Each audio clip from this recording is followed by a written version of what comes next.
alaikum everyone. Thanks for joining. This is today's session is about the criminal law that everyone should be knowing. This is in continuation to our series of legal awareness sessions that we have already had, like law of marriages, law of divorce, law of maintenance, concepts of gifts and will, and understanding Muslim inheritance law. And lastly, we had a session on fighting hate speech and mob lynching. You could see it is shared on the screen, and if you have missed out any of these sessions, you can check it out on our YouTube channel, Movement for Justice. So over to Akmal Saab, secretary, who is secretary for Movement for Justice and a senior advocate. Akmal Saab, over to you. أعوذ بالله من الشيطان الرجيم بسم الله الرحمن الرحيم نحمده ونستعينه ونستغفره ونؤمن بالله وباليوم الآخر. Brothers and sisters, we will change the way we have done the previous sessions for the simple reason that there are a lot of probably technical words that have been used in today's presentation, and therefore instead of allowing people to put the questions at the end of the session, I think it would be good if people can stop me in between if they haven't understood our concept, because these are basic things that everybody should know. Because I am from that profession, probably I may be using words which I take for granted that people will understand. If you don't know any of the things that are mentioned on the screen, or if I'm unable to properly convey the idea when you look at the screen and when I speak, my suggestion is please stop me, put your hands up, and Rahmat will unmute you. You can ask your questions so that it can be interactive, and at the same time, it can be meaningful for everybody. That's the whole idea. So let's begin, inshallah. Bismillahirrahmanirrahim. Criminal law is one of the means by which organized societies protect the security of individual interests and ensure the survival of the society. As we know that before there was organized society, it was free for all. The man who had the might would subjugate the others. Nobody's wealth was secure. Nobody's security was guaranteed, and whoever had the might had his way. So criminal law was devised to ensure that societies can live with relative security in any society, in any place. And individual rights need to be protected, and instead of having internecine warfares between people, the right to take a revenge, or the right to a wrong, which is the right to set right a wrong which is caused to an individual, was taken away by the governments, and they had their own machinery like the police and the courts to ensure that the society was, to whatever extent possible, followers of the rule of law, and private internecine warfare was stopped. Now, that is the basic concept why the criminal law came into force, because it's extremely important to ensure that societies are safe, individuals are safe, and the might of the state ensures that nobody goes above law. So these are the basic reasons why criminal law evolved. And now we have to also understand that criminal law is actually in addition to the standards of conduct which are instilled by family, the rules that are applicable in schools, the religious edicts, the rules you follow in your office and factory. All these things in a certain way affect the way you behave in the society. Obviously, I'm sure that we understand that as a family, we teach certain values to our children, and we expect them to have those values throughout their lives. Schools have their own rules and regulations which ensure that, again, the society, as far as possible, respects the rights of individuals, and they don't do anything which causes harm to the society as a whole.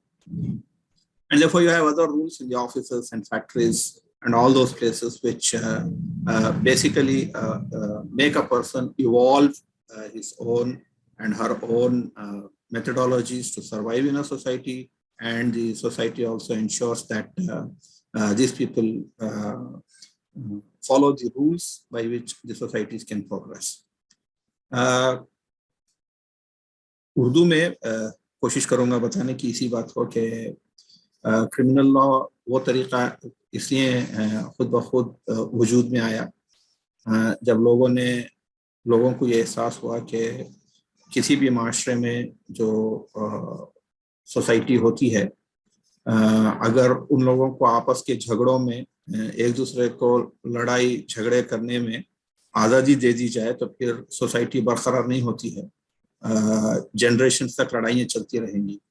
तो इसलिए criminal law का काम ये होता है कि सारी society मिलके एक हुकूमत बनाती है और हुकूमत पुलिस और जजेस के जरिए लोगों की आपस की लड़ाइयों को जिस हद तक मुमकिन हो सके इत्मीनान से बैठकर या फिर कानून के जरिए लोगों को किसी और का हक मारने की या किसी और को नुकसान पहुंचाने की इजाजत नहीं देती। क्रिमिनल लॉ जाहिर बात है कि आपको जो मजहब सिखाता है, जो आपकी फैमिली आपको सिखाती है, स्कूल के अंदर जो रूल्स फॉलो किए जाते हैं या ऑफिस और फैक्ट्री में जो रूल्स होते हैं, ये सारी चीज़ों की बुनियाद के ऊपर एक इंसान की सोसाइटी के साथ इंटरेक्शन का तरीका बनता है। और जहाँ तक वो काम करता है जिससे सोसाइटी को नुकसान नहीं है या किसी को ज़्यादा नुकसान नहीं है, जान का या माल का नुकसान नहीं है, धोखे का, उस वक्त तक उसको आज़ादी होती है कि जिस तरह चाहे ज़िंदगी गुजारे। लेकिन जैसे ही वो कोई ऐसी हरकत करता है जिससे सोसाइटी को नुकसान होगा या किसी इंडिविजुअल की तलफी होगी, तो उस सिलसिले में क्रिमिनल लॉ उसकी खबरगिरी करेगा और उसको उसके खिलाफ काम करने से रोकने की कोशिश होती है क्रिमिनल लॉ की। The basic principle of criminal law is that it forbids the application of law retrospectively. In order that a person may be convicted, a law must have been in effect at the time the act was committed. ये पहला उसूल है criminal law का, और वो ये है कि किसी को भी सजा उस वक्त तक नहीं दी जा सकती जब तक कि कानून वैलिडली पास ना किया गया हो कि फलां हरकत या फलां एक्शन आपका एक ऑफेंस है और इसके लिए आपको सजा हो सकती है। तो जिस दिन आपने वो हरकत की है उस दिन ऑलरेडी अगर कानून है उसके खिलाफ, तो जब भी आपको सजा दी जा सकती है। अगर मैंने मान लीजिए कि किसी को 5 साल पहले मारा है और उस वक्त कानून में मारने के लिए कोई सजा नहीं थी, तो आज कानून बना के मुझे 5 साल पहले जो मैंने काम किया था किसी को मारने का, उसकी सजा नहीं दी जा सकती। उसूल ये है पहला कि जिस दिन का वो हरकत की गई हो जिसके लिए सजा दी जा रही है, वो कानून उस वक्त होना चाहिए जब हरकत हुई है। पास का कानून से पुरानी हरकत को सजा नहीं दी जा सकती।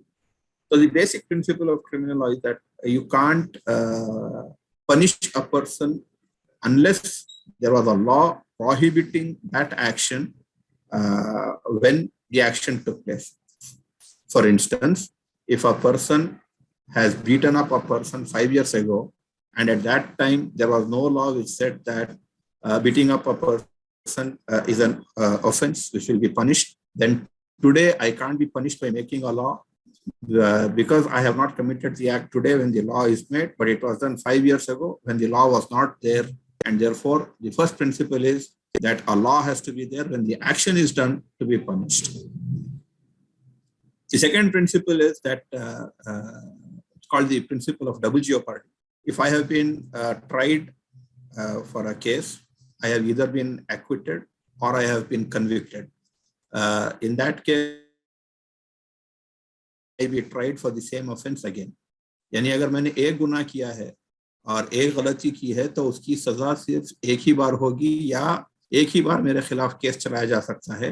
अगर वो केस में मुझे सजा दी जाती है या मुझे बाइज्जत बरी किया जाता है, दोनों ही सूरतों में उस केस के लिए दोबारा से केस नहीं चलाया जा सकता। ये बेसिक उसूल है कानून का। इंडिया का जो कॉन्स्टिट्यूशन है उसका फंडामेंटल राइट्स हैं, और सबसे बड़ा फंडामेंटल राइट आर्टिकल 21 यानी राइट टू लाइफ है। The most important part of the constitution is the fundamental rights, and article 21, the right to life, is the most precious of those, but very few people realize that even article 20 is very important. So I have just shared the screen where it says that it lays down the principle that I just mentioned to you. It says that no person shall be convicted of an offense except for violation of a law in force at the time of the commission of the act charged as an offense, nor shall he be subject to a penalty greater than that which might have been inflicted upon the law in force at the time of the commission of the offense. यानी कि अगर आपको याद होगा तो वो जो दिल्ली के अंदर रेप का केस हुआ था, उसके बाद रेप के लिए उन्होंने सजाए मौत की सजा तजवीज़ की थी, लेकिन जब उन लड़कों ने रेप किया था उस वक्त सजाए मौत नहीं थी, तो सजाए मौत उस बंदे को नहीं दी जा सकती। ये कॉन्स्टिट्यूशन की गारंटी है कि न सिर्फ ये कि कानून के मुताबिक हरकत हो, कानून के अंदर अगर है कि वो क्राइम है तो ही उस हरकत पर सजा हो सकती है। दूसरी चीज़ ये है कि जो सज़ा तजवीज़ की गई थी, कानून में थी, जिस वक्त वो हरकत हुई वही सज़ा दी जा सकती है, उसकी सज़ा को बढ़ाया नहीं जा सकता है बाद में। ये नहीं हो सकता कि आपने डकैती डाली थी 5 साल पहले, उस वक्त सज़ा जो है 3 साल की थी, लेकिन आज हमने कानून चेंज किया है, आज की सज़ा 6 साल है, तो लिहाजा आपको 6 साल की सज़ा दी जाएगी। यह कानून में नामुमकिन है। The easy example to understand is if a person has committed a dacoity, and for instance, the punishment for dacoity at that point of time when he committed is 3 years. Subsequently, the parliament says that dacoity is a serious issue, and therefore we need to increase the punishment, and they increase the punishment to 6 years from 3 years later. That is after the dacoity was done by the person. Then he can be punished only by giving him 3 years imprisonment. He can't be punished by giving him a 6-year imprisonment. So that's the basic law which we should be aware of. Article 22, as I pointed out again, it again says that no person shall be prosecuted and punished for the same offense more than once. ये double jeopardy का constitutional guarantee है. No person can be punished twice for the same offense.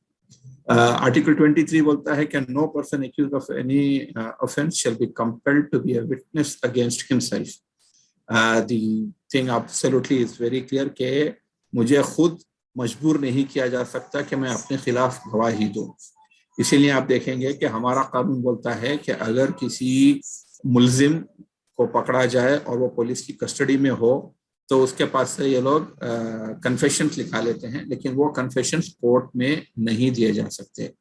Very important for everybody to understand this, that no person accused of an offense shall be compelled to be a witness against himself. This is how people protect the situation where the police generally misbehaves and gives torture and gets people to confess to their crimes.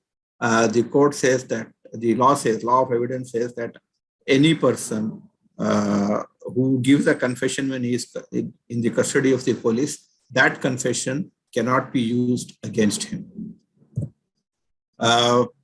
So to put it in a nutshell, there can be no crime without it being declared that it shall be a crime by a validly passed Indian law.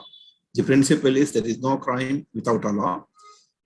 Very important to understand that you may have behavior which is immoral, which is antisocial, but if it is not forbidden and punished by law, then it is not a crime.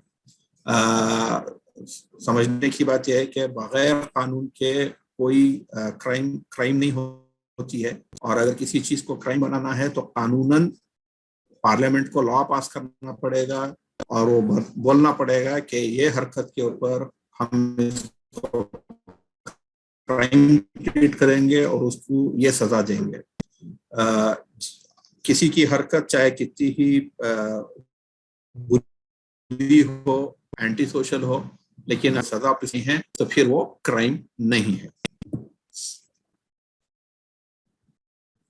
तो again repetition, but for ease of understanding, for an act to be a crime, the following are a must. There should be would be the law on the date of the crime, not when the trial was going on or the judgment was passed. Punishment will be as prescribed when the crime took place and not the limits. तो crime के लिए ये चीजें जरूरी हैं। कानूनन parliament के जरिए कानून बना होना चाहिए कि ये हरकत क्राइम है। जो कानून जिस दिन क्राइम किया गया है उस दिन का जो कानून होगा वो माना जाएगा, न कि वो कानून जो ट्रायल जब चल रहा हो या जब जजमेंट हुआ हो उस वक्त जो कानून होगा वो नहीं माना जाएगा।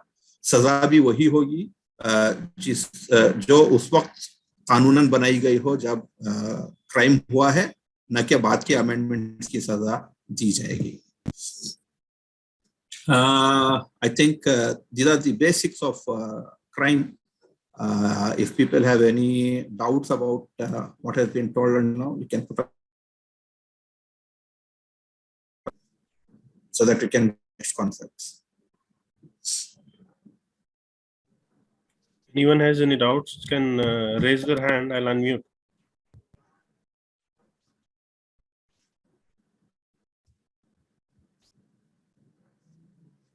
I can continue. Yeah, I think you can continue. No questions, right?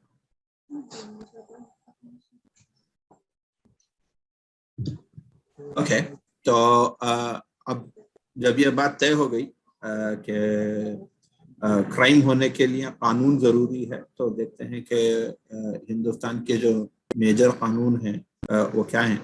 जो मेजर कानून है हिंदुस्तान के सबसे बड़ा कानून इंडियन पीनल कोड है, और फिर हम जानते हैं कि उसके बाद जो मेजर कानून बनाए गए हैं वो अनलॉफुल एक्टिविटीज का प्रिवेंशन एक्ट है यानी यूआपा,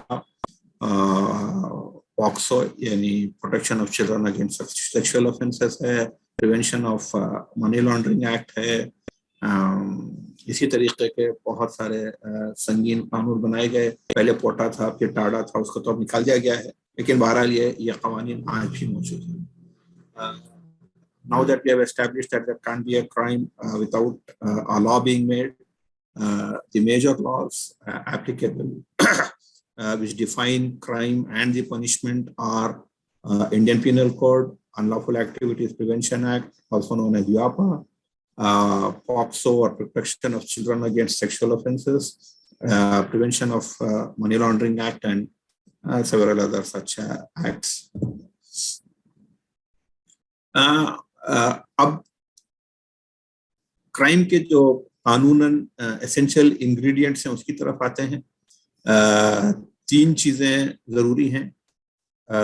मुल्जिम को वॉलंटरीली कोई काम अगर कोई काम करता है या जो काम करना चाहिए वो नहीं करता है, और अगर उसके साथ साथ उसके दिमाग में ये बहुत क्लियर हो, उसे मेंसिया बोलते हैं, कि उसके करने या ना करने से किसी को नुकसान हो करना है, उसका जानबूझ के करता है, तो उस शक्ल में ये दो शर्तें बहुत जरूरी हैं क्राइम को डिफाइन करने। यानी कि कोई ऐसा काम मुल्जिम को करना चाहिए या ऐसा काम जो करना चाहिए था अगर वो जानबूझ के नहीं करता है और उसकी वजह से होता है।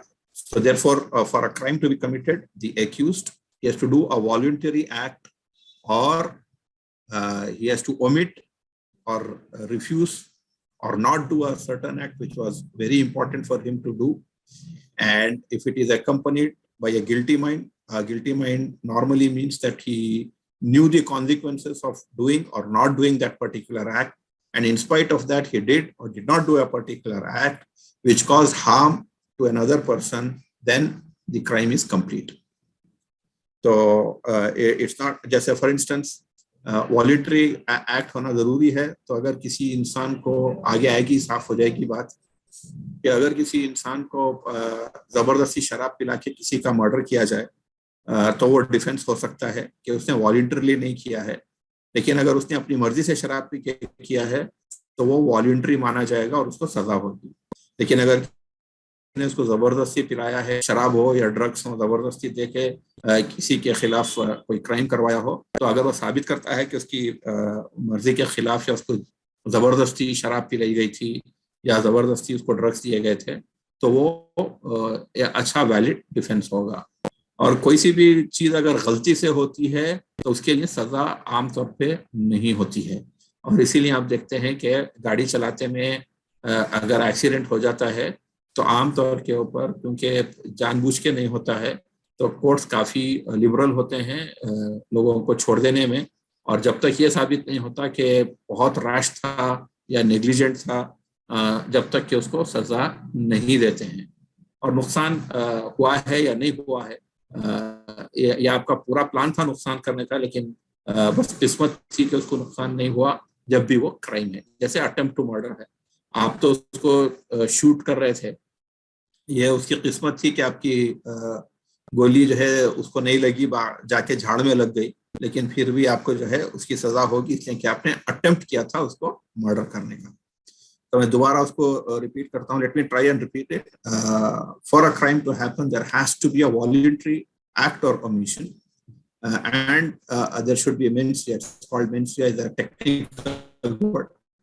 Basically a guilty mind, which means that the person who committed the act has done it purposefully, negligently, he knew the consequences, or he should have known the consequences. For instance, you cannot say that I shot a person just for fun. That is not acceptable. If you shoot a person, the presumption is that you were careless, you are negligent, even though you shot much over his head to put fear into his mind, but it is still an offense.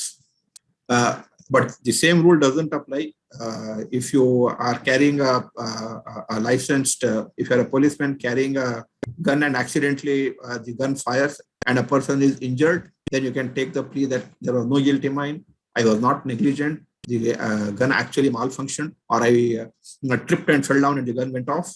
You can actually take that plea to say that you had no guilty mind and you had no, you have not done anything deliberately or purposefully, and therefore you had no intention of committing that crime. So ये जो mens rea का concept है, that's explained a little more here. Indian law requires that the accused should have a guilty mind or mens rea. Mens rea means that the accused acted purposely, knowingly, recklessly, or negligently. That is, he knew or should have known that his action amounts or would result in a criminal offense. If you take a knife and hit a person, instead of hitting on the chest, the person ducked or he escaped or he fell down and it went into his thigh, will not prevent, will not say that you have not committed the offense, and the court will presume, subject to proof, that you understood very well that you are using a dangerous weapon which can cause immense injury to the victim. Now, therefore, the criminal law revolves around defining criminal offenses, because without a definition, there is no crime. So all these things define the crime. Further, it should not only define the crime, it should also fix the penalties and the punishments for the convicts. Unless and until the penalties and the punishments are fixed, then there's no point in having a law without a punishment or without a penalty. But then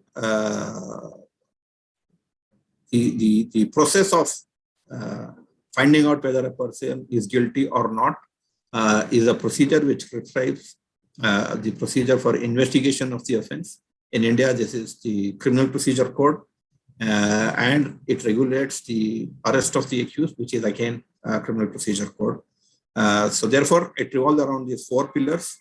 The four pillars are: you define the criminal offense, you fix the penalties, you fix the punishments, you prescribe the procedure of how investigation has to be done, and then you regulate the arrest of the accused through the criminal procedure code. Again, let me pause here for a minute. Any doubts people have? Anything which was not clear? Anything which needs clarification? साहब मेरा एक सवाल है जी। तो वो जो आप explain कर रहे थे क्रिमिनल लॉ, जब अगर कोई someone is under this alcohol, शराब पी के अगर गाड़ी चला रहा है unintentionally, if he hit somebody and he dies, so the judges will be very lenient on them, punish नहीं करते हैं. तो onus on proving कि it was not intention, it is on the accused, or let me clarify that position. I think I was not clear in explaining. The law is if a person on his own, without being forced against his will, drinks, then that is no defense. If he is forced to drink or if he is forced to take drugs, then only he can claim that he was under intoxication and he didn't understand the ramifications of what he was doing. Let it be very, very clearly understood that it has to be against his will that he was made to drink. If he jolly well on his own goes to a bar, drinks, and then commits an offense, that is no defense. Number one. Number two, when I was saying that driving, there are empirical data that a person cannot be fully attentive while driving 100% of the times. Sometimes there's a slip of concentration, and if it has resulted in an accident, unless it can be shown that he was rash and negligent, the courts are lenient. The best example is that a person is on the footpath, you are going at a speed of 40 or 60. Suddenly this person tries to cross the road, jumps right in front of your vehicle. Even if you apply your full brakes, he is not likely to be saved from the accident. In such cases, the courts are lenient. If it is not clear, I can repeat again. No, I got it. Thank you. Clear? Thank you. Assalamu alaikum. Yes. May I? Yeah, go ahead. Yeah. As you said about mens rea, I just wanted to have a clear picture upon these days we are facing a lot of discrimination. Like there are communal rights or communal incidents which is taking place, wherein few of the government authorities or political leaders, they are completely involved in it, and it is very evident that with their instigation and provocation things are happened. So whether this mens rea, I wasn't able to hear that question because of a disturbance. Is it possible for you to just WhatsApp it so that I can read through it and explain that? The little that I heard was basically the responsibility of the investigation officer in cases of communal rights. Is that what it was? I just want to know, mens rea, would it cover to the politicians and the government authorities who are involved in certain kind of crimes? It is like communal crimes, communal hates and violence, which has been happening nowadays. You see, no person can claim that he had no guilty mind if he says that I want the Muslims to be killed. And tomorrow he can't say that I had no mens rea, that my mind was not guilty. Because as I told you, mens rea is that you should know, or you had reason to know. You should have known, or you know, both. When you say that kill a person, it's never innocent. There's an inbuilt mens rea into that. So mens rea is not that you have to prove. It is impossible to prove a man's intention. The intention is proved by his actions. If a person without the influence of alcohol is calling upon for the killing of a community or a person, he cannot later claim that no, I was just joking around. I never meant that. That is not acceptable. It's an offense. He will be charged for that. And it applies equally to policemen, and it applies equally to politicians. If they have committed, for instance, a policeman cannot barge into the house of a person at 5:30 and start beating up people, and then suddenly say, no, I had no menstruation. I was just passing there. I heard some sound inside. I thought they are antisocial elements. Therefore, I barged into the house and started beating them. The very act of barging into the house is illegal, and he knew it very well. He can't say that there was no criminal intention. I can explain some more if it's still not clear. No, that's fantastic, sir. That's very much clear. I'm thankful to you. No problem. Yeah. Anything else? Akmal Sahab, I have a question. Yeah, sure. Yeah. What about people who are suffering from mental illness, if they are bipolar and they commit some offense? At the time of committing offense, if there is reasonable proof that he was insane, that's a difference, and a proper defense. Okay. Anybody else? I have a question. Yeah, sure. Yeah, just now you said that, a person, whether he be a politician or a policeman, cannot make such statements as to cause harm to an individual or a community. And Correct. if he does, then he is liable. So then, in not in the very distant past, very recent past, about 2-3 years back, there was a prominent politician of the regime, in dispensation, who had, openly called for Goli Maro, Salonko, and all that. So why can't such people, and why haven't such people been prosecuted?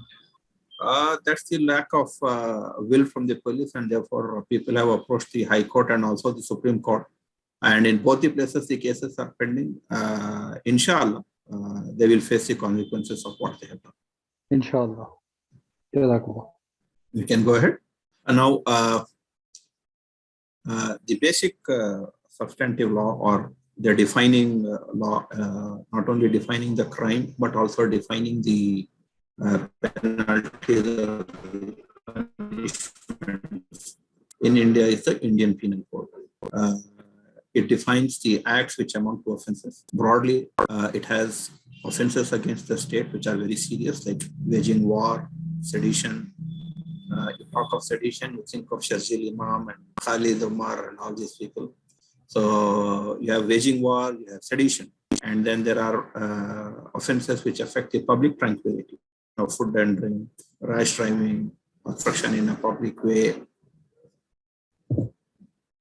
Then there are offenses relating to religion, like insulting the religion, outraging religious feelings, disturbing religious assembly, trespassing on burial places, and trespassing on places of worship.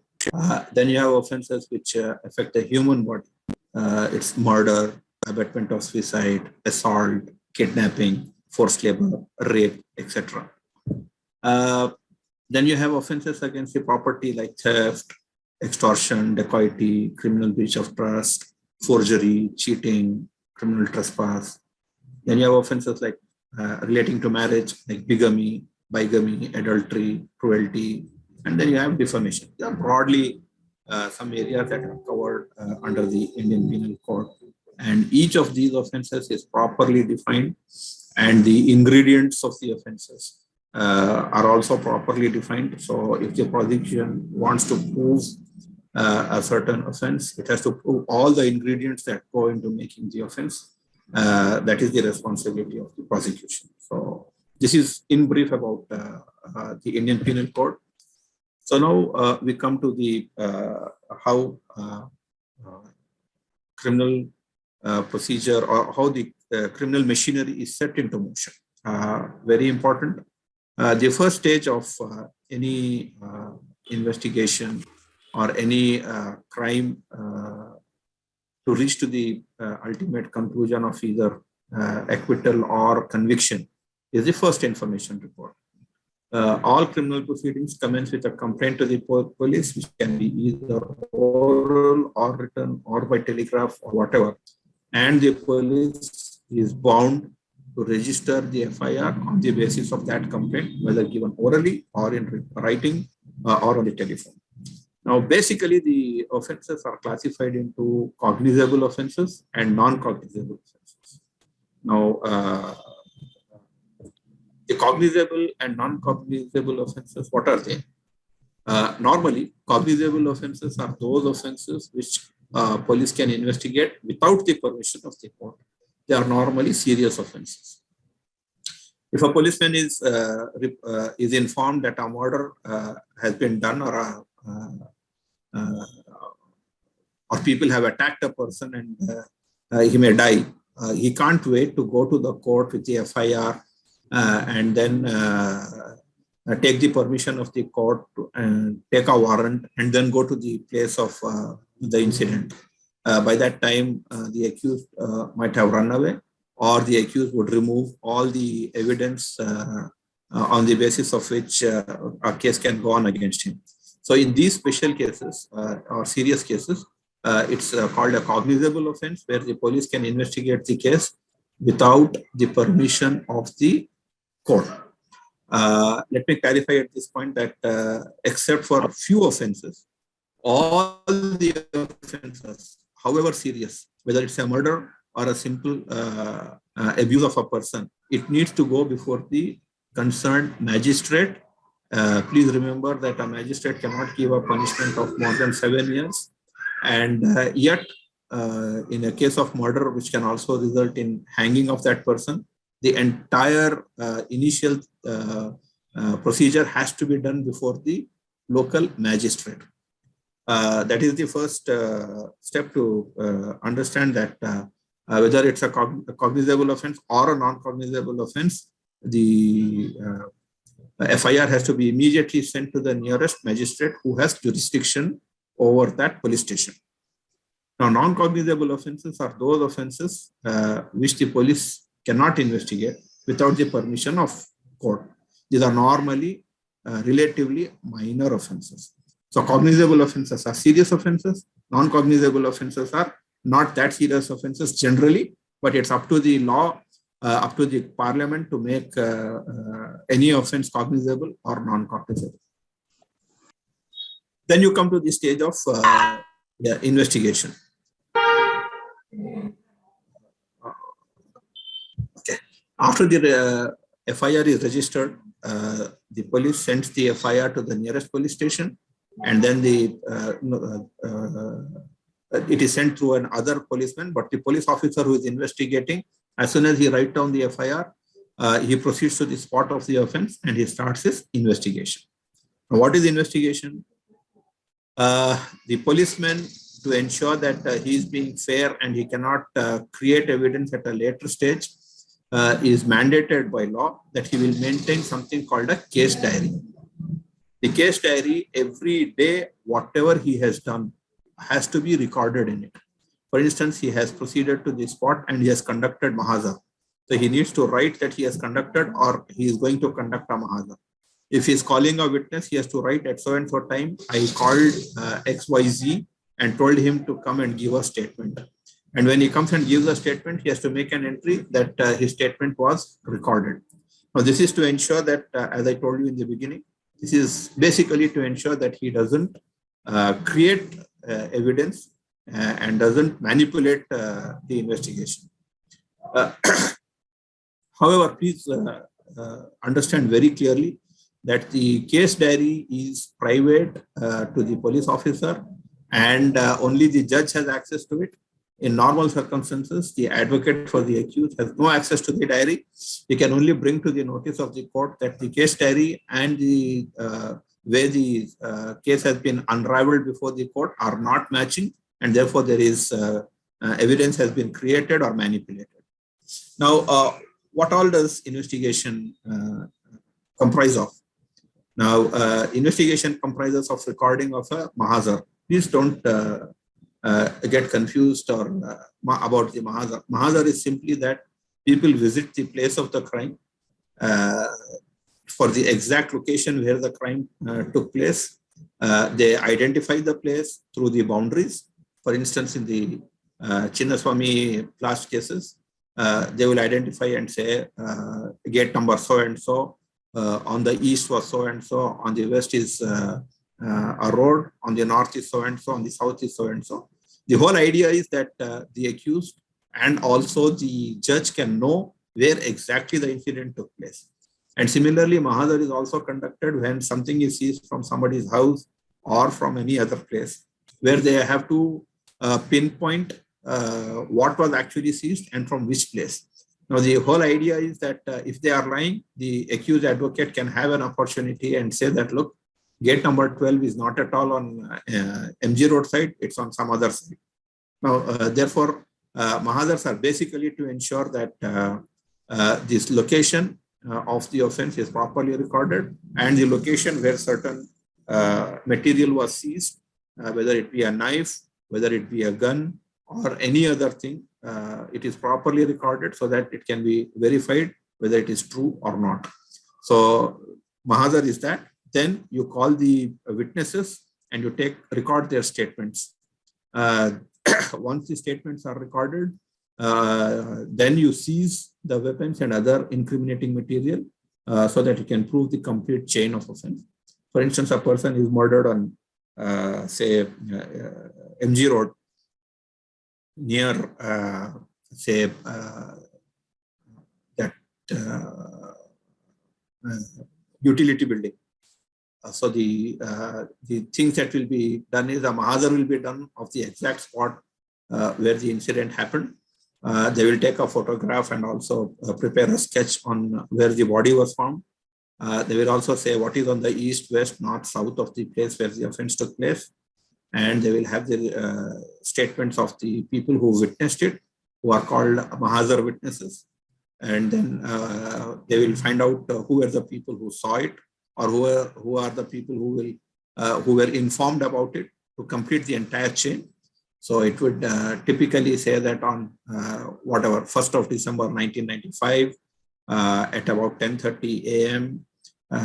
In front of utility building on MG Road, X was murdered by Y and Z, and D, E, and F were eyewitnesses. After they murdered him with a knife, and subsequently they ran away from the place, and the police traced them. And once they traced them, they found that they had hidden the knife in their house.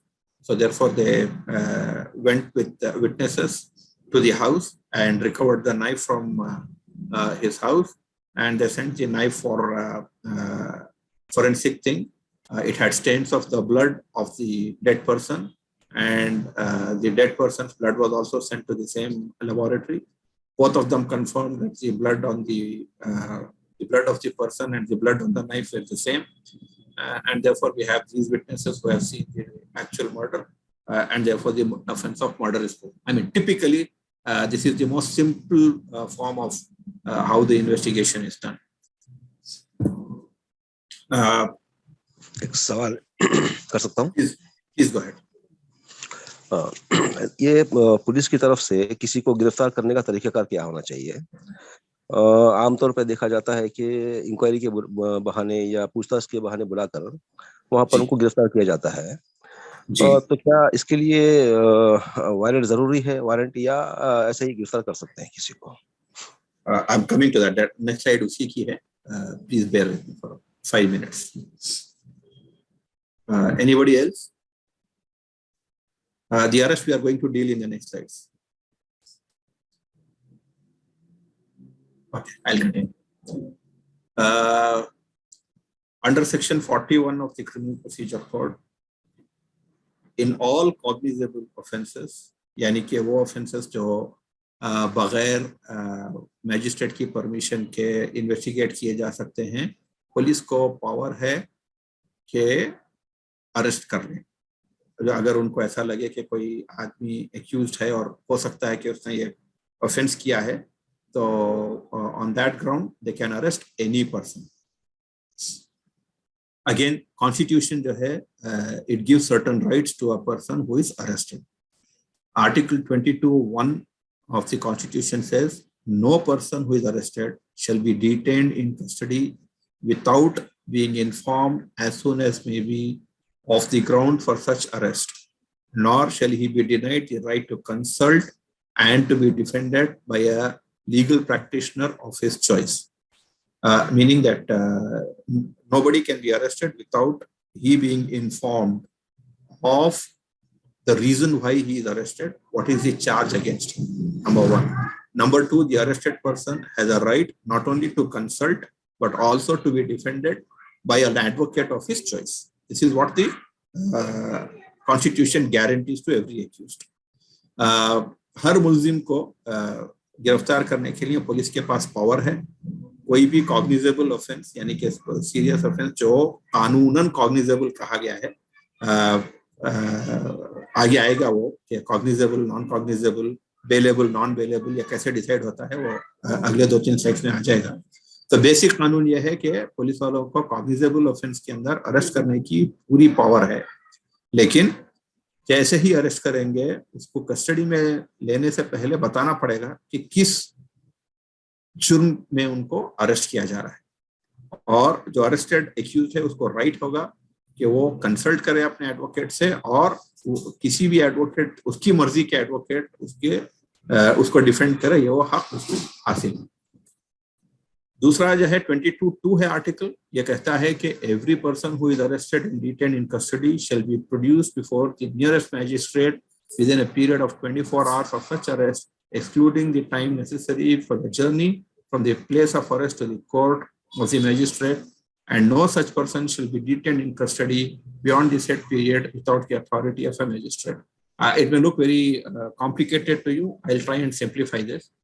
Rule ये है कि जैसे किसी को आप गिरफ्तार करते हैं और पुलिस वाले बहुत बार लोगों को इलीगल डिटेंशन में कई दिन रख के बाद में कोर्ट के सामने प्रोड्यूस करते हैं, लेकिन कानून ये है कि उसको अरेस्ट करने के 24 घंटे के अंदर अंदर उसको मजिस्ट्रेट के सामने प्रोड्यूस करना है, अलावा वो टाइम के जो उसकी ट्रैवल का टाइम है. यानी कि अगर मान लीजिए कि एक्यूज को इन्होंने शिमोगा में पकड़ा है और बैंगलोर के अंदर उसने ऑफेंस किया था, तो शिमोगा से बैंगलोर को चाहे वो ट्रेन का हो या कार का हो, इस तरीके से भी उनको लाया गया है, तो जितना टाइम एक्चुअल स्पेंड किया गया है उसको यहाँ पे ट्रांसपोर्ट करने में, उस टाइम को छोड़ के 24 घंटे टाइम होगा मजिस्ट्रेट के सामने प्रोड्यूस करने के लिए. ये सिंपल कानून है, 24 घंटे एक्सक्लूडिंग द टाइम, एक बात. दूसरी बात, मैजिस्ट्रेट जो है रिमांड देना होता है, इसलिए आप देखेंगे कि जब भी कोई इंसान गिरफ्तार होता है तो पुलिस वाले रिमांड एप्लीकेशन के साथ मैजिस्ट्रेट के पास जाते हैं, और रिमांड नॉर्मली 14 दिन का पूछते हैं, और 14 दिन के बाद 15वें दिन वो नहीं रख सकते उसको जेल में, इल्ला इसके के वो लोग मैजिस्ट्रेट के पास जाके रिमांड को एक्सटेंड न करें. So the rule is that that every person has to be produced before a magistrate within 24 hours, excluding the time taken for his transportation. For instance, if a person has committed a crime in Bangalore, he runs away to Shimoga, police goes and arrests him in Shimoga. If by train it takes 11 hours, and if by car it takes 6 hours, whatever they have actually traveled, whether by train or by car, that time will be excluded, and beyond that, they have to produce him before the magistrate within 24 hours. The second rule is that the magistrate is bound, and therefore the police goes with the remand. Mere arrest is not enough. After arrest, they have produced before the magistrate. They cannot keep him in detention unless and until the magistrate authorizes that detention. It is called remands. So therefore, you will find that the police goes to the magistrate with the accused along with the remand application. It is up to the court to allow the remand application or deny it and leave him on bail. Normally, a remand application is never for more than 14 days. And every 14 days, that accused has to be produced before the court. It can't be the 15th day, because the moment that 14 days expire, they have to leave the accused because they have no authority to detain him. Now, what are bailable or non-bailable offenses? Bailable offenses and non-bailable offenses are all specified in the Code of Criminal Procedure. कोई advocate को of hand नहीं मालूम होता है हर offence के बारे में कि वो बेलेबल है या नॉन बेलेबल है, कॉग्निजेबल है या नॉन कॉग्निजेबल है. ये सारी की सारी चीजें एक चार्ट में क्रिमिनल प्रोसीजर कोड में दी गई हैं. तो हर एडवोकेट भी वो चार्ट को रेफर करके ही बताता है आपको कि जो ऑफेंस है वो बेलेबल है या नॉन बेलेबल है, कॉग्निजेबल है या non cognizable. You see, offenses are either bailable or non-bailable, and we have already seen they are either cognizable or non-cognizable. Now, bailable offenses and non-bailable offenses, or cognizable or non-cognizable, all these things, even many of the advocates don't remember offhand. They always refer to the chart in the Criminal Procedure Code, which besides every section of the Indian Penal Code defines whether it's cognizable or non-cognizable, whether it is bailable or non-bailable. The rule is that in a bailable offense, the accused has a right to be released on bail if he is willing to comply with the conditions of bail imposed by court. यानी कि accused को हक हासिल है कि वो अगर बोल दे कि भाई मैं बेल देने को तैयार हूँ, श्योरिटी देने को तैयार हूँ, तो मैजिस्ट्रेट बाउंड है, मजबूर है, उसको उस शख्स को बेल पे छोड़ना ही पड़ेगा. उसको बेलेबल ऑफेंस बोलते हैं. नॉन बेलेबल ऑफेंस का मतलब ये नहीं है कि बेल हो ही नहीं सकती. नॉन बेलेबल ऑफेंस का मतलब यह है कि कोर्ट के पास डिस्क्रिशन है, चाहे वो बेल ग्रांट कर दे या बेल रिफ्यूज करे. He is guided by whether the on the principle whether the offense is of a grave nature and what are the legal principles that the courts have mandated, and whether he is entitled to bail or not. So I was saying that bailable offense, magistrate bound to release. Bailable offense के अंदर magistrate मजबूर है कि वो अगर मुल्जिम बोलता है कि मैं बेल देने को तैयार हूँ तो उसको छोड़ना ही है.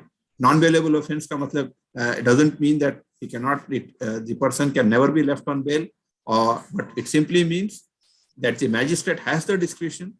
He can grant bail even in a non-bailable offense, but that discretion depends on the legal principles by the High Court and all by the High Court and the superior courts, including the Supreme Court, and also the gravity of the offense.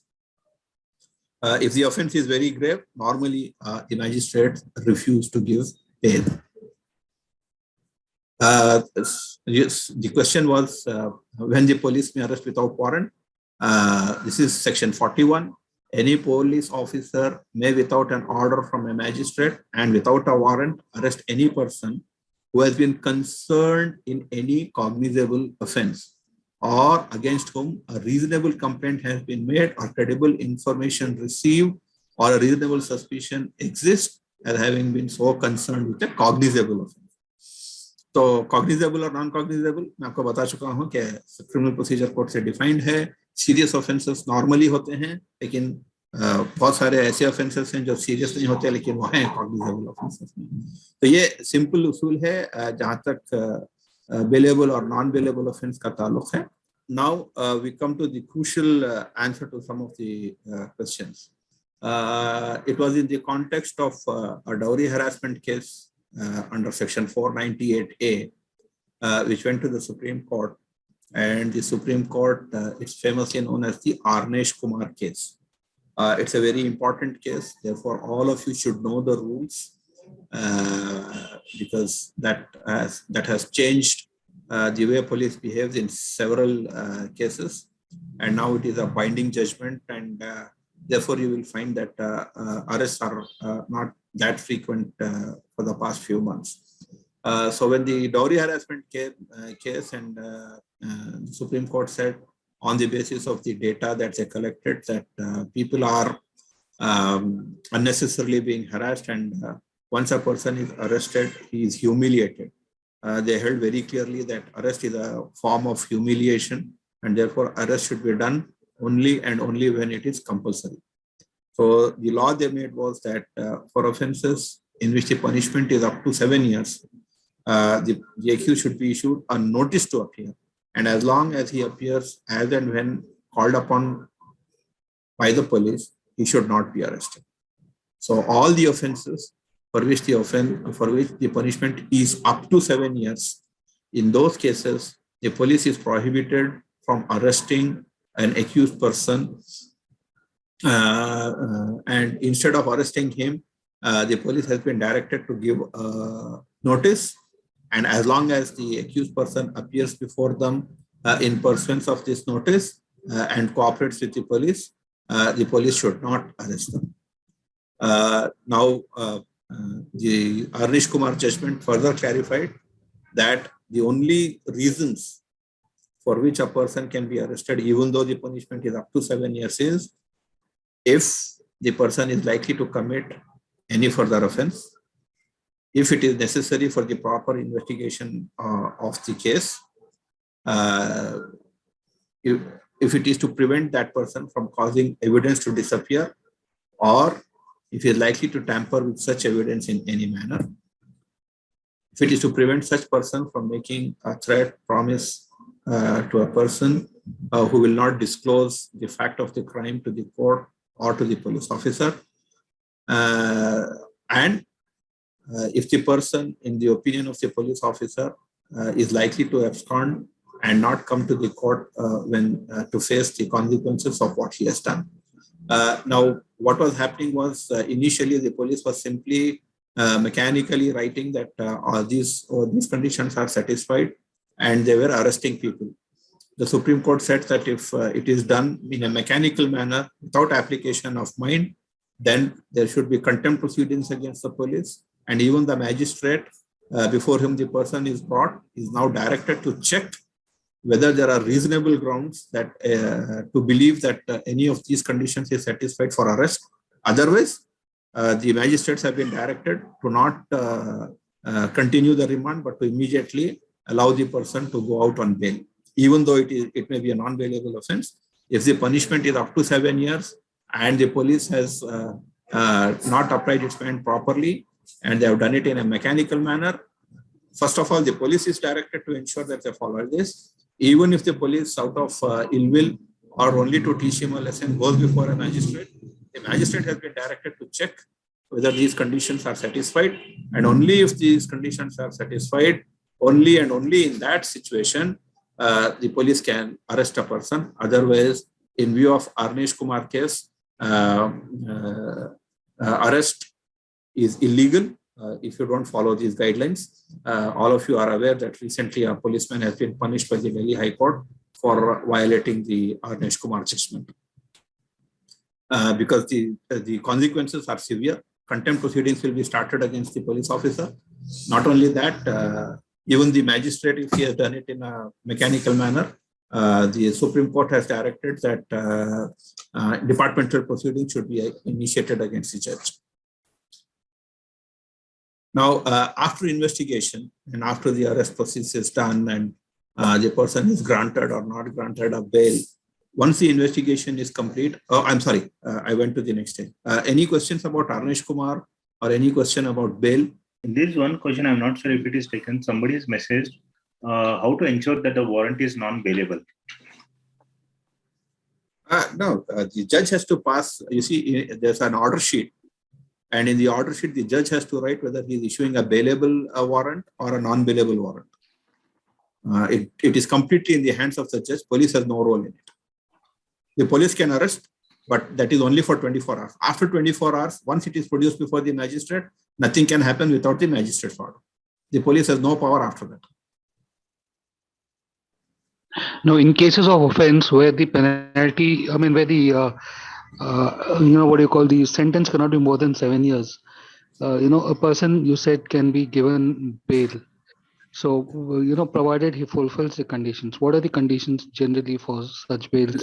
Generally, they ask for two sureties who will be asked to guarantee that in case the accused runs away, they will forfeit to the government a certain sum of money. It could be 50,000, it could be ₹1 lakh, it could be 25,000 rupees, depending on the discretion of the judge. So normally, two sureties are taken who have either a property or they are employed in a well-known company, or they are government servants who, if the accused runs away, will be made liable to pay an X amount of money to the court. And a lot of harassment happens to the surety if the accused runs away.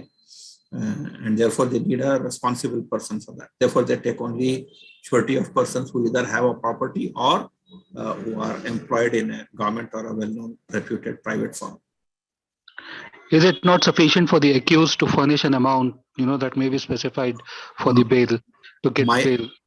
Minor offences there is a provision under something called Section 441 of the Criminal Procedure Code that if the accused is able to satisfy the court And in minor offenses, they will normally take a cash surety where you have to simply go and deposit the money in the court account as directed by the court, and they leave you on bail on the basis of the cash surety.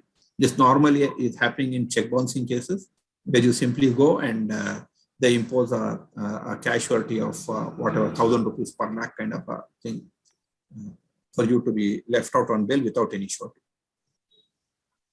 Thank you very much. Then after the investigation is complete, the accused, the police, the prosecution prepares the charge sheet. Now, what is it? What is there in the charge sheet? The charge sheet has the complete details about the complaint that was received, on the basis of which FIR was filed, the entire details of the investigation that was carried out, the statements of witnesses that were recorded, the material that was seized, the mahadars that were done to establish the guilt of the accused, and a copy of all these documents is bound to be given to the accused, because fair trial means and requires that the accused should know what is the charge against him. He should know what is the evidence against him so that he can prepare his defense. So every trial commences when the charge sheet is filed, and the charge sheet includes everything, and a copy of which has to be mandatorily given to the accused so that he can prepare his defense. Now, after the charge sheet is filed, the judge hears the other side, hears the accused, and then he frames charges. Framing of charges means that he exactly tells the accused, on so and so date, at so and so time, you did such and such thing, which is an offense. What do you have? And therefore, I frame this charge against you, and I direct the prosecution to prove that you have done this offense. You are charged with such and such offense. So once the charges are framed, then the accused is asked to plead. The judge gives him an opportunity where he can say, in minor offense cases, especially when a small motor accident has happened in which the person is slightly injured, in such cases, normally the judge offers, you plead guilty and I impose a nominal fine and let's close the case. But the plea is extended to almost all the cases, including murder. The judge asks you whether you want to plead guilty, and if you want to plead guilty, there is no need for any trial to go ahead. If the accused says no, and in 99.999% of the cases, the accused says that he needs to be tried, because once he pleads guilty, whatever is the minimum prescribed punishment has to be given. And therefore, the accused would rather prefer to fight the case and take a chance that he may escape from the clutches of punishment. I have a question. Sure. Now, suppose an FIR is filed, does it compulsorily mean that the person against whom the FIR is filed will be prosecuted, or that should be pursued? There are two options that the police has once an FIR is filed. After investigation, if they come to the conclusion that it's a false case, or that there is no sufficient evidence to prove the case against the accused, they may file something called a B report.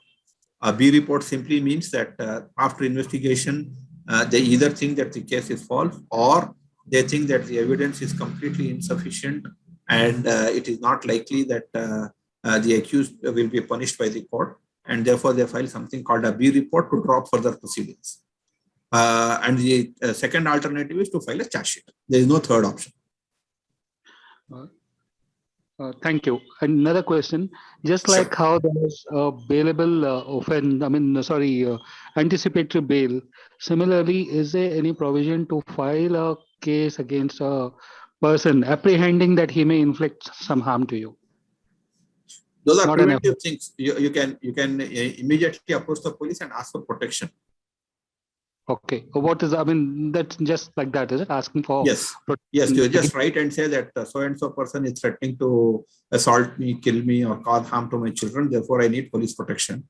So the police will call him, and normally once the police calls the person, they normally take a statement from him where he says, no, it's all false. I don't even know that person, or it is false. He has to pay me money and therefore he is doing like this. I have never threatened him. So they take that and close it. And normally good idea to do that if you apprehend any danger. Thank you. All right. And then it is followed by witnesses cited in the charge sheet who give evidence in the court. And then, sorry, Siraj wants to ask another question. Can you hear me, sir? Yeah. Go ahead, Siraj. Yeah. Sir, see, as of now, we have got two options. That is, either in case of commission of any criminal offense, we have option to visit police station and file an FIR if it is a cognizable offense. In case police is not filing an FIR, then we have an option of going to honorable court and file a PC. That's a private complaint. But unfortunately, when the commission of offense has been taken place colluding with government or government departments, and it is not entertained by police department, neither, it is a matter of complete town. When the lower courts are not taking a concern. So that point of time, do we have any option of approaching Honorable High Court and filing a writ petition? In case if we can file a writ petition, and what sort of writ petition is it? There are three aspects of this. You go to the police station, and if your complaint is of a cognizable nature, then in view of Lalita Kumari's judgment, which is famously known, there can be departmental proceedings against a police officer. Our experience is that if he doesn't take the complaint, the best thing is to give it in writing to the superintendent of the police and send a copy to the commissioner in Bangalore and the DGIG. And if it is outside of Bangalore, to the DGIG and the SP. Normally, our experience is that whether they like it or not, they are forced to do it.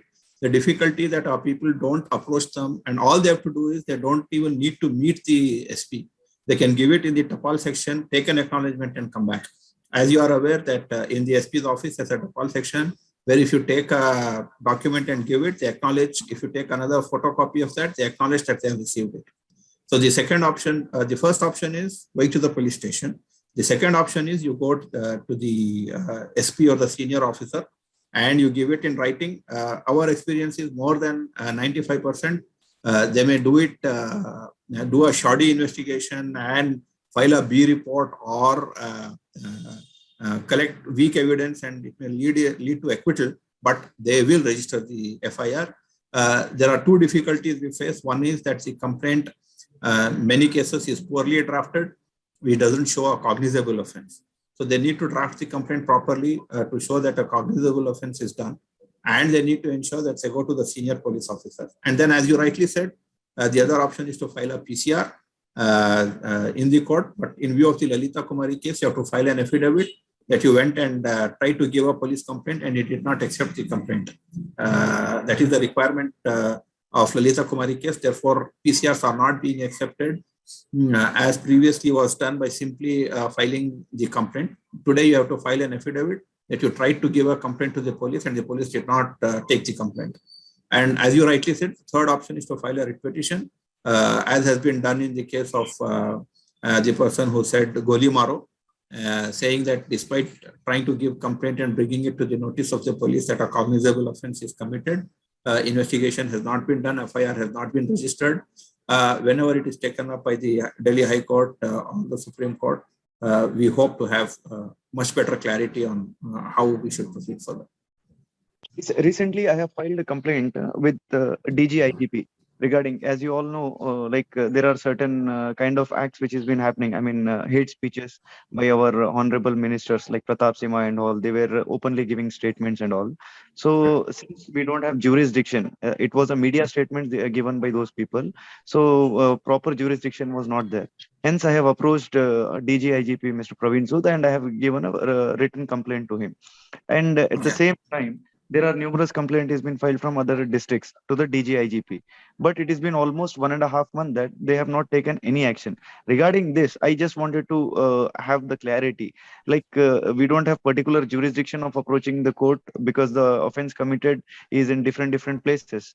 As they are minister, they will be traveling around. So I wanted to approach Honorable High Court for that.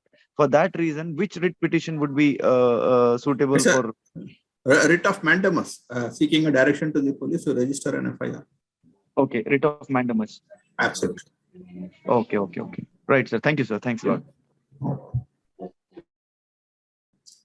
Right. So what happens is that it is followed by witnesses who are asked to give evidence in court as per the witnesses who have been shown in the charge sheet.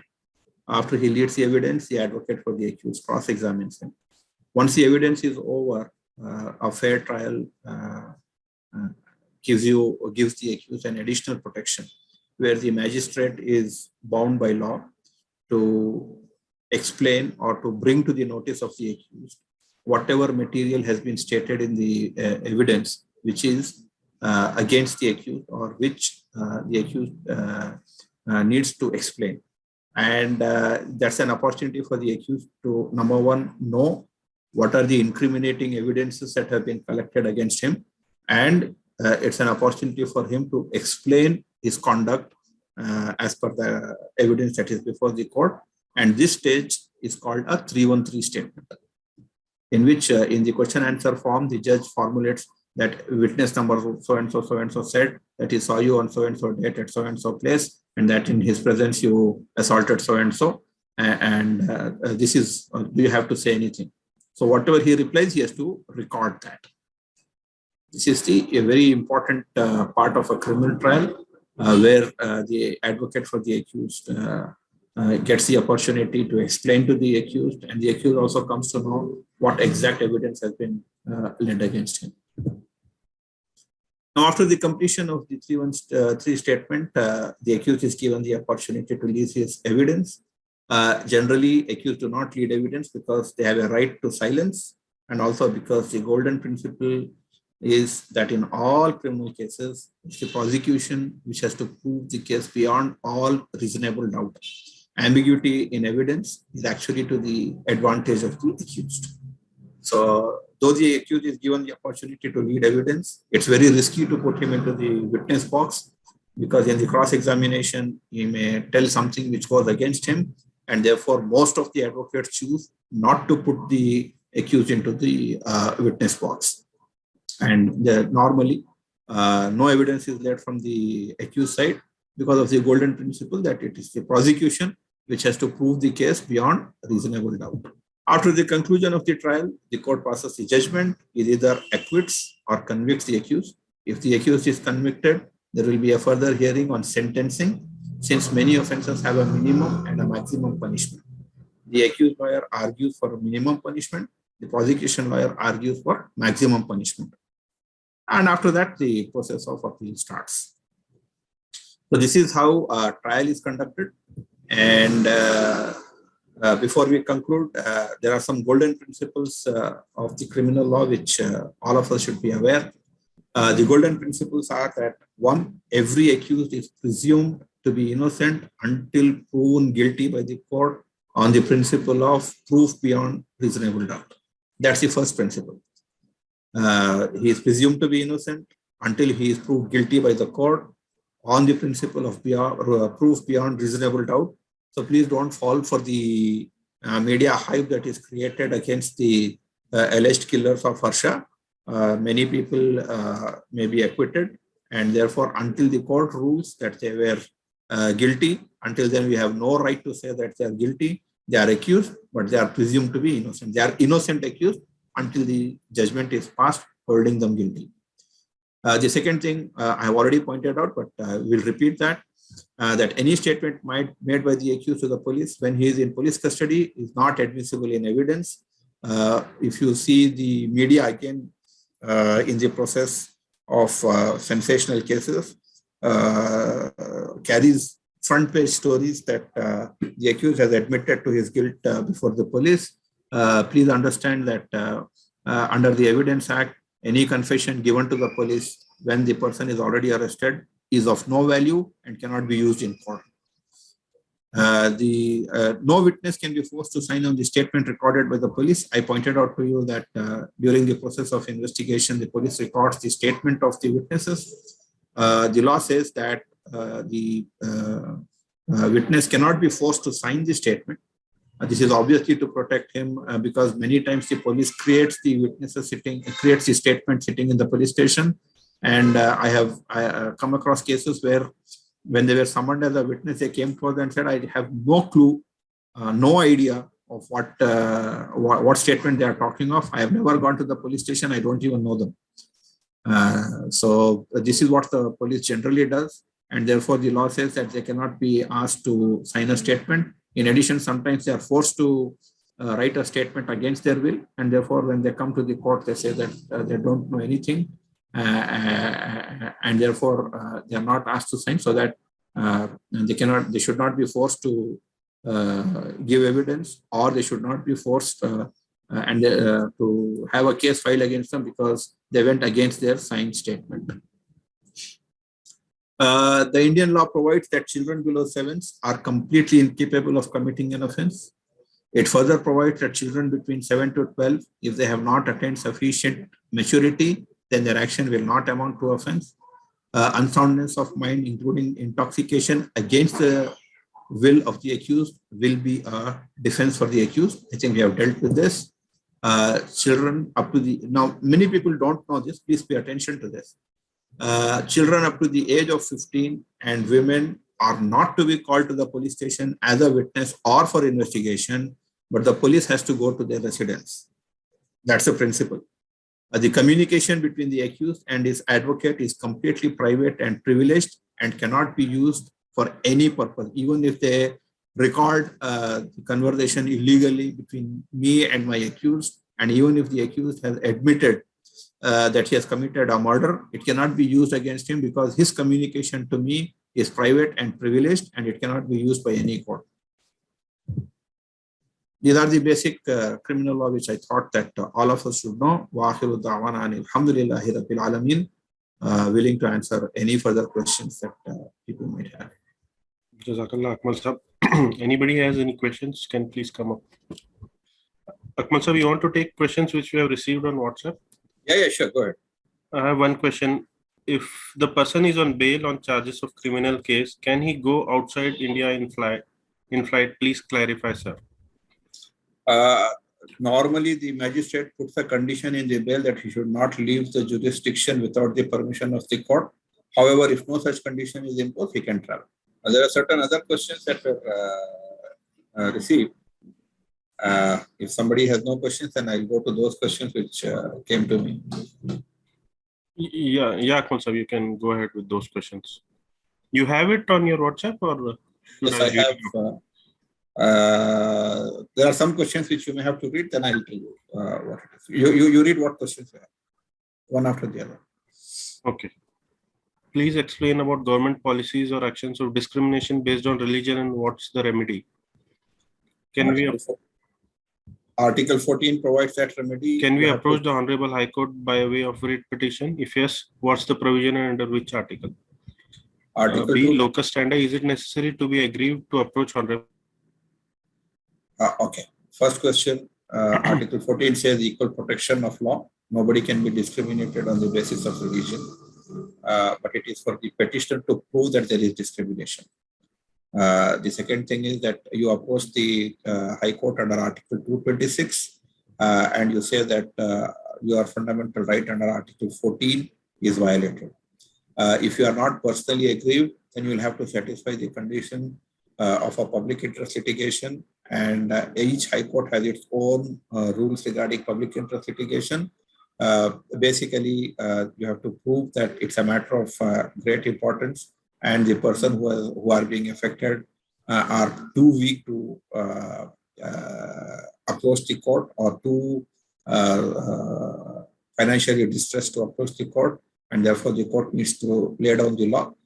Normally, the threshold is a little high, but if you are an aggrieved person, all writ petitions under Article 226 and violation of equality before law will be entertained.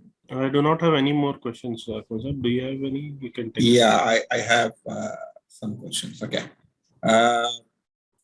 Sister, somebody had sent these questions, which are not connected to today's topic, but I thought probably they are required to clarify certain things.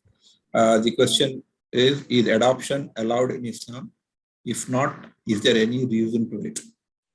The answer is Sharia specifies that a person, whether male or female, should be known by the father's name if it is known. The Prophet ﷺ had treated Zayd bin Haris as his son. The Sharia says that an adopted child does not inherit. However, this does not prevent the adoptive parents to give them anything in their lifetime without being unfair to their real children. That's the answer. If there's any follow-up question on this, willing to take, otherwise I'll go ahead and go to the next question. The next question was, is an adopted son Mehram? There is consensus that, I am no mufti, but what I know is that there is consensus that unless breastfed by the adoptive mother, the adopted child is na-mehram once the child attains puberty. Many times children are adopted at a very young age when they are still to be breastfed. And if the breastfeeding is done, then she or he is a mehram. If not, they are na-mehram. The other question was, if you are married to a man who has a son from another wife, is he your mehram past his puberty? The Quran says that stepchildren are mehram, so there can be no two ways about it. It's a clear-cut thing. The other question was, what is the concept of alimony in Islam? The answer is, marriage is a contract, and therefore alimony is made. Therefore, if alimony is made part of the marriage, the contract is valid. Part of the contract, it is valid. The other question was, what about prenup agreement in Islam? Is it allowed or not? If yes, details of it. Marriage is a contract, and therefore prenup agreements are valid. However, any condition in violation of essential Islamic faith will be invalid. There can be no condition that you will not pray 5 times a day. There can be no condition that you can't go for Hajj or Umrah. So therefore, essential practices you cannot include, but all the other things can be included in the contract, whichever is mutually agreed. Is khula ground for alimony? Because if only divorce is, then the husband will never divorce the wife, and she is dependent on him, she cannot take khula, assuming that the parents aren't capable of taking back either and or are deceased. Please understand the Sharia point of view very clearly. As soon as a divorce happens, the wife reverts and becomes the responsibility of her parents and relatives of her parents, and also her own children. Alimony from the husband is possible according to Sharia only if it was part of the contract. Otherwise, no alimony, because she becomes the responsibility of the parents and the brothers and sisters and her children. Queries of marital rape, which is still not criminalized in India, and what does Islam has to say about this? There is a hadith that the angels curse the woman who refuses sexual intercourse to her husband. Therefore, forcible intercourse, though not a crime in Islam, is definitely not liked. Does a woman have to bear the consequences of providing financially as well as face rape in her marital life with her so-called good-for-nothing husband is the question. And the answer is, if the husband is good for nothing, then it's a ground for divorce, and there's no reason to criminalize. These are the questions I had. And there are some questions that, let me just check. Mustafa will probably send me. I think they are the same, Akmal sir. Ek aur question hai. After my father had passed away, we came to know that he had an account with 1 lakh in it, but it is jointly held with my mother. So I want to know my share in the money. My mother has no knowledge of this. The answer is that in a joint account, the presumption is that the money equally belongs to the joint account holders, and therefore 50,000 belongs to the mother and 50,000 belongs to the father. From the 50,000 that belong to the father, your mother gets 12.5%, and the other sons and daughters get in the ratio of 2 shares to the son and 1 share to the daughter. I don't think I have any other questions with me. Anybody else wants to ask any question? We'll go ahead. Akmal sir, I have a question. If a police does not accept a complaint and we want to file a private complaint in the court, does it have to be done through a advocate, or it can be done in person by? You can try and do in person, but very likely that you will commit several mistakes. So better to go through an advocate, because it has to be presented before the magistrate when he's sitting in the court. Unlike other cases which are filed in the office of the court, PCRs are supposed to be filed before the magistrate when he's sitting, and you hand it over to the court officer, who in turn hands it over to the judge, and the judge says that he has received the complaint. So better to go through an advocate, though you can do it yourself. If we do not have any more questions, we can conclude.